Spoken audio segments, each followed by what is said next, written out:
আসসালামু আলাইকুম, ওয়েলকাম করছি রিয়াসাদ আজিম। ভিন্ন ধর্ম মতাদর্শে যারা শুনছেন সবার প্রতি আন্তরিক কৃতজ্ঞতা। বিপিএল সংক্রান্ত ইস্যুস গুলো নিয়ে আপনাদের সাথে আসলে কিছুদিন পর পর ছোট ছোট বিরতি দিয়ে আমি আপডেট করার চেষ্টা করি এবং সবচেয়ে এগিয়ে সবাইকে ছাড়িয়ে এই মুহূর্তে চ্যাম্পিয়ন ফরচুন বরিশাল। যারা মোটামুটি আমরা টেলিভিশন দেখছি, বাংলাদেশের টেস্ট ম্যাচ নিয়ে হতাশ অনেক বেশি, যারা তামিম ইকবালের কমেন্ট্রি নিয়ে অনেক বেশি আশাবাদী এবং তিনি যেভাবে বাংলাদেশের অন্তত কমেন্ট্রিতে আতর আলী খানের পর যে বিশাল একটা গ্যাপ, সেই শূন্যস্থান পূরণে ভবিষ্যৎ তারকা হিসেবে উদীয়মান সেই তামিম ইকবাল খান শুধুমাত্র কানপুর কিংবা চেন্নাইয়ে ঘুরে কমেন্ট্রি করেননি, বরিশাল দলটাকে, যেই দলের ক্যাপ্টেন তিনি, চ্যাম্পিয়ন টিমের নেতা তিনি, সেটাকে আপকামিং বিপিএল এ প্রভাবশালী, শক্তিশালী, আরো একবার চ্যাম্পিয়ন ফাইট দেওয়ার জন্য গড়ে তুলতে অনবদ্য ভূমিকা পালন করছেন। মিজানুর রহমান দলের স্বত্বাধিকারী ফুললি তামিমকে পুরো কন্ট্রোল দিয়ে দিয়েছেন। আমরা আসলে যে ফ্র্যাঞ্চাইজ গুলো দেখি কম বেশি, আমি যতটুকু আসলে এক্সপেরিয়েন্স করেছি বিপিএল একদম শুরুর এডিশন থেকেই আসলে এক্সপেরিয়েন্স রয়েছে, দলের মালিকেরা আসলে ক্রিকেটারদেরকে তাদের কর্মী মনে করে। ক্রিকেট বুঝুক না বুঝুক তারাই মাতবরি করে, অধিকাংশ ক্ষেত্রে, সবার ক্ষেত্রে না। কিছু কিছু মালিক আসলে সেটা বুঝে, কুমিল্লা ভিক্টোরিয়ান্সের কথা আমরা বলতে পারি, কিংবা হচ্ছে একসময় ঢাকা ডায়নামাইটস ছিল, তারাও হচ্ছে মোটামুটি বুঝতো। কিন্তু অধিকাংশ ক্ষেত্রে হচ্ছে কি একটা বিশাল মাতবরি চলে। সেই জায়গাটায় ফরচুন বরিশাল ফুললি পুরো মাতবরি দল গড়া, দলটাকে ফাইনাল পর্যন্ত যাবার ক্ষেত্রে যে যে জায়গাগুলোতে গ্যাপ রয়েছে পুরোপুরি কম্প্যাক্ট পরিকল্পনা করার গুরু দায়িত্ব, যেটাই বলি, তামিম ইকবালকে দিয়ে রেখেছেন। এখন তামিম ইকবাল বরিশালে থাকছেন, এটা তো পুরনো খবর, এবং তামিম ইকবালই প্রথম ক্রিকেটার এবারের বিপিএল এ যিনি আসলে তার ঠিকানাটা ফাইনালাইজ করেছিলেন। তার সাথে ওরা কারা? অন্তত 4 জন ক্রিকেটারকে একদম ফাইনাল করে ফেলেছে বরিশাল। এর মধ্যে 2 জন বিদেশি, 2 জন বাংলাদেশি তামিম ইকবালের সাথে যিনি রয়েছেন তিনি নিজেও অনেক বড় তারকা এবং ম্যাচের ব্যবধান গড়ে দেবার মতো সামর্থ্য তার খুব ভালোভাবেই রয়েছে। বিদেশি যে 2 জন, সেই দুজনই যে কোনো রোলেই আসলে পারফেক্ট, যে কোনো সময় ম্যাচের মোড় ঘুরিয়ে দেওয়ার জন্য যোগ্য। এর বাইরে অন্তত আরো 4 থেকে 5 জন ক্রিকেটার রয়েছেন যারা আলটিমেটলি বিপিএল এর শেষ ভাগটায় বরিশালের হয়ে আসবেন এবং তারা এবারের বিপিএল এ যদি খেলেন বরিশালের হয়ে খেলবেন। আমি এই শেষ পয়েন্ট দিয়ে শুরু করতে চাই। এর আগে আমি আপনাদেরকে জানিয়েছিলাম কিছু ক্রিকেটারের নাম, এবং সেই জায়গায় আবারও বলতেই হচ্ছে যে কাইল মায়ার্স এবং David Miller, they are committed to play for Barishal. এটা হচ্ছে অন্য জায়গার আলোচনা, তারা খেলবেনই এবং বিপিএল এর শেষ দিকটায় তারা আসবেন।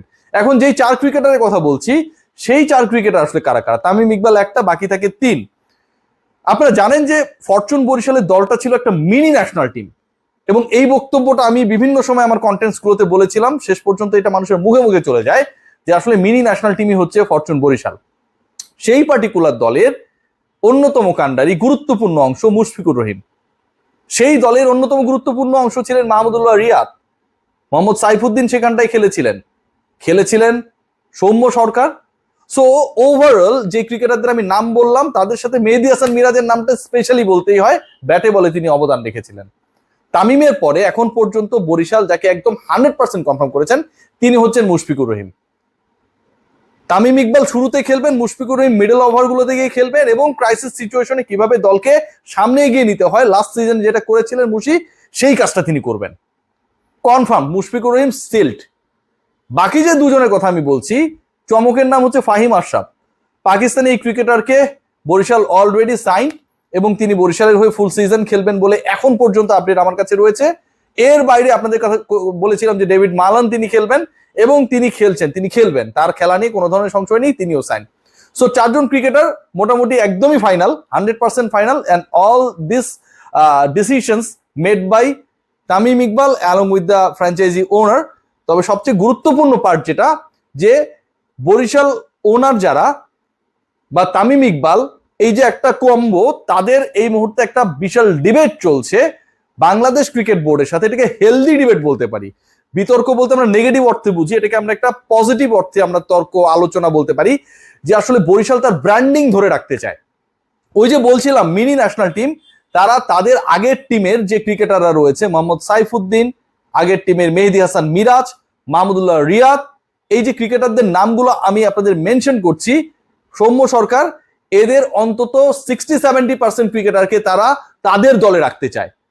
মিরাজ, মাহমুদুল্লাহ, সাইফুদ্দিন, সৌম্য সরকারদের ব্যাপারে বরিশাল কর্তৃপক্ষ চাইলেও এই মুহূর্তে আসলে ডিরেক্ট সাইন করাতে পারছে না, এবং সেই অপরচুনিটি যেন তাদের দেয়া হয়, অন্তত সেই উইন্ডোটা যেন ওপেন করা হয়, 3 জন ক্রিকেটারকে যেন তারা ডিরেক্ট সাইন করাতে পারে, বরিশালের যে ব্র্যান্ডিং সেটা যেন ঠিক থাকে। এই জন্য এই মুহূর্তে শেষ মুহূর্তে একটা হেলদি আলোচনা চলছে, এবং সেটা যদি সাকসেসফুল হয় আমরা তামিম মুশফিকের সাথে মিরাজ, রিয়াদ এদেরকেও বরিশালে হয়তো দেখতে পাবো, এবং সেই আলোচনাটা চলমান। বরিশালের বাইরেও কিছু রিপোর্টস রয়েছে এবং সেই আলোচনাগুলো আপনাদের সাথে টুকটাক ভাবে আমি করতে চাই। সিলেটে সম্ভবত এখন পর্যন্ত যেভাবে ডিসকাশন চলছে, গতকালের একটা ইনসাইট আপনাদের সাথে শেয়ার করি। রাজধানীর একটা অভিজাত রেস্টুরেন্ট বলতে পারেন, সেখানটায় যারা বিপিএল এর বিভিন্ন ফ্র্যাঞ্চাইজির মালিক রয়েছে, ওনার্স যারা, তারা বসেছিলেন এবং অ্যাসকটের সেই আলোচনা, আমি নামটাই বলে ফেললাম, তারা একটা ব্যাপারে মোটামুটি ডিসিশন মেক করে ফেলেছেন যে আসলে বিসিবি যারা পরিচালনা করছে এবং বিপিএল গভর্নিং কাউন্সিলে যারা রয়েছেন তাদের কাছে অন্তত লোকাল সাইনিং এবং ফরেন সাইনিং এর যে কোটাটা রয়েছে সেটা যেন বৃদ্ধি করা হয়। আদারওয়াইজ আপনি যদি বিদেশি ক্রিকেটারকে নিতে না পারেন, ক্রিকেটাররা আসবে যাবে এরকমই তো হয়, এখন তো ফ্র্যাঞ্চাইজ লিগগুলো এভাবেই চলে, তাহলে তো আসলে বিপিএল এর সেই জলুসটা থাকবে না। অনেক ক্রিকেটারকে হয়তো আপনি ডিরেক্ট সাইন করাবেন কিন্তু সে ফুল সিজন খেলতে পারবে না। সো এই সিচুয়েশনস গুলোতে ফ্র্যাঞ্চাইজি মালিকরা চায় অন্তত ক্রিকেটাররা যেন এসে আবার অন্য কোনো ক্রিকেটারকে তারা চলে যাবার পর রিপ্লেস করতে পারে, সেই বেনিফিটটা তারা চায়। এবং তারা আরো একটা জায়গায় একমত হয়েছে, আপনাদের সাথে আমি যেহেতু আলোচনাটা করছি জেনেই করছি, সেটা হচ্ছে যেই দল কোনো একজন পার্টিকুলার ক্রিকেটারকে নিতে চায়, কিছু কিছু ক্রিকেটার রয়েছে those are iconic for particular team. Nurul Hasan Sohan Rangpur Riders এর ক্যাপ্টেন আমরা দেখেছিলাম, নুরুল হাসান সোহানের সাথে রংপুরের সম্পর্ক, শেখ জামালের সম্পর্ক, বসুন্ধরা গ্রুপের সম্পর্ক is a very healthy relationship, কেউ কাউকে ছাড়তে চায় না। এখন নুরুল হাসান সোহানকে যদি কোনো কারণে অন্য দলে যেতে হয়, মানে সম্পর্কটা কিন্তু টাকা পয়সার না, how much I am earning from BPL or my franchise, not like that. So ওই টাইপের সম্পর্ক কিছু কিছু ক্রিকেটারের সাথে কিছু কিছু ফ্র্যাঞ্চাইজির হয়েছে, মুশফিক তামিমের সাথে যেই সম্পর্কটা এই মুহূর্তে বরিশালের। সো এরকম রিলেশনশিপ যে জায়গাটায়, সেখানটায় অন্য ফ্র্যাঞ্চাইজিরা বাগড়া দেবে না। অন্তত একজন ক্রিকেটার এবং ফ্র্যাঞ্চাইজি মালিক পক্ষ তারা যেন শান্তিতে, তারা যেন মেন্টাল স্যাটিসফ্যাকশন নিয়ে বিপিএলটায় নামতে পারে তাদের প্রিয় ক্রিকেটারকে নিয়ে। এই ব্যাপারে ফ্র্যাঞ্চাইজি মালিক কর্তৃপক্ষ যারা 7টা ফ্র্যাঞ্চাইজির মোটামুটি 6-7টা বসেছিল, 5-6টা বসেছিল, তারা একমত হয়েছে এবং এটা আমার কাছে মনে হয় খুব সিগনিফিকেন্ট একটা ডিসিশন। অন্য যে আইকনিক ক্রিকেটাররা রয়েছে তাদের ব্যাপারে এখন পর্যন্ত ফিক্সড কোনো আপডেট আমার কাছে নেই, বা আপডেট এখন পর্যন্ত হয় নাই। তবে আগামীকাল সকাল নাগাদ আই এম হোপফুল যে আপনাদেরকে একটা বিগ ব্রেকিং দিতে পারবো regarding the BPL, regarding its upcoming edition. So সেটা যদি দিতে পারি, ডেফিনেটলি আই ফিল প্রাউড যে ব্যাপারগুলো আপনাদের সাথে সবার আগে শেয়ার করতে পারবো। আর যদি না পারি, আগামীকাল রাত নাগাদ ডেফিনেটলি আপনারা একটা বড় নিউজ পাবেন। So the latest news from my channel and page is that Barishal তারা ছক্কা মেরেছে এখন পর্যন্ত, তারা গুড কিছু ক্রিকেটার্সকে, ইফেক্টিভ কিছু ক্রিকেটার্সকে অলরেডি সাইন করে ফেলেছে, এবং ফ্র্যাঞ্চাইজি মালিক পক্ষ তারা মোটামুটি ডিসাইড করেছে যে বিভিন্ন